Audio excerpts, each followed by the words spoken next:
الله وحده لا شريك له وأشهد أن محمدا عبده ورسوله أما بعد فأعوذ بالله من الشيطان الرجيم بسم الله الرحمن الرحيم كتب الله لأغلبن أنا ورسلي إن الله قوي عزيز.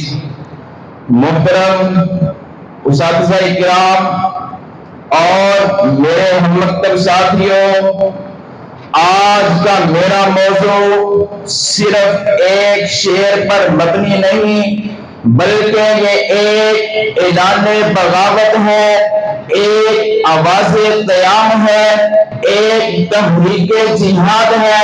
کافر ہے تو شمشیر پہ کرتا ہے بھروسہ، کافر ہے تو شمشیر پہ کرتا ہے بھروسہ، مومن ہے تو بے تیغ بھی لڑتا ہے سپاہی. صدر وقار، کافر کی طاقت، کافر کا ہتھیار، کافر کو جس پر یقین ہے، جس پر اعتماد ہے، جس پر بھروسہ ہے، وہ ہے اس کا ایٹم بم، وہ ہے اس کا ٹینک، وہ ہے میڈیا.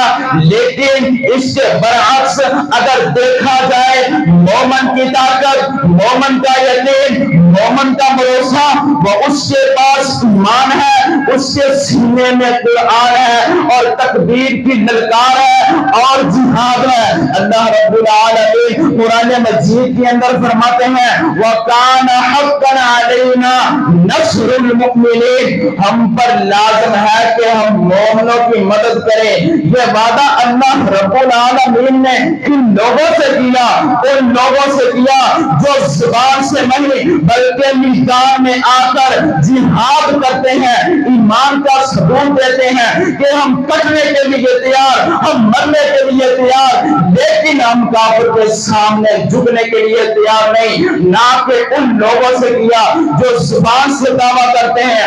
آج لوگ میڈیا پہ بیٹھ کے گفتگو کرتے ہیں، سوشل میڈیا پہ بیٹھ کے مشورے دیتے ہیں کہ اس طرح کرنا چاہیے، اس طرح کرنا چاہیے. حضرات جی وقار، یہ لوگ وہ ہیں نہ خنجر اٹھے گا نہ تلوار ان سے، نہ خنجر اٹھے گا نہ تلوار ان سے، یہ بازو میرے آزمائے ہوئے ہیں. صدر جی وقار، اگر ماضی کے اندر دیکھا جائے، صحابہ کرام کی زندگیوں کا مطالعہ کیا جائے، پتہ یہ لگتا ہے کہ صحابہ کرام نے فتوحات جو حاصل کی ہے وہ اسلحے کی بنا پر نہیں بلکہ ان کے دل کے اندر ایمان تھا، رب کا قرآن تھا، مصطفیٰ کا فرمان تھا، تکبیر کی للکار تھی، جہاد تھا.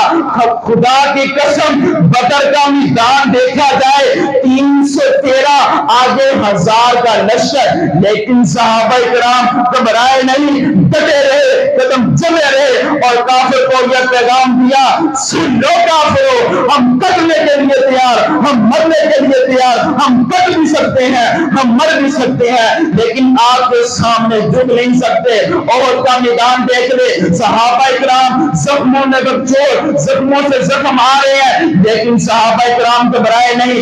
یرموک کے اندر تعداد کم ہے لیکن فتح کا وعدہ اللہ سے تھا.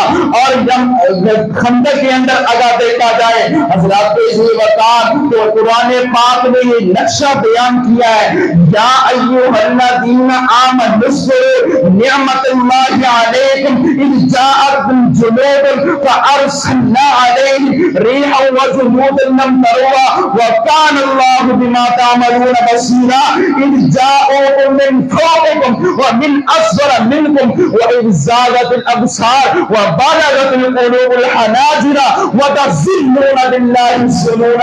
حضرات وقار شاعر نے لکھا خوب کہا ہے نہ خنجر اٹھے گا نہ تلوار ان سے، نہ خنجر اٹھے گا نہ تلوار ان سے، یہ بازو میرے آزمائے ہوئے ہیں. حضرات وقار ہمارا تعلق اس کے ساتھ ہے، ہمارا تعلق سلف صالحین کے ساتھ ہے. وہ سلف صالحین جنہوں نے سنت کی خاطر اپنی جانوں کو داؤ پر لگا دیا، عقیدہ توحید کی خاطر اپنے تخت و تاج کو چھوڑ دیا اور ہمیں یہ پیغام دیا نہ ہم جھکیں گے، نہ ہم بکیں گے، نہ ہم بچھیں گے. توحید کے لشکر ہیں، کفن ساتھ لیے چلتے ہیں.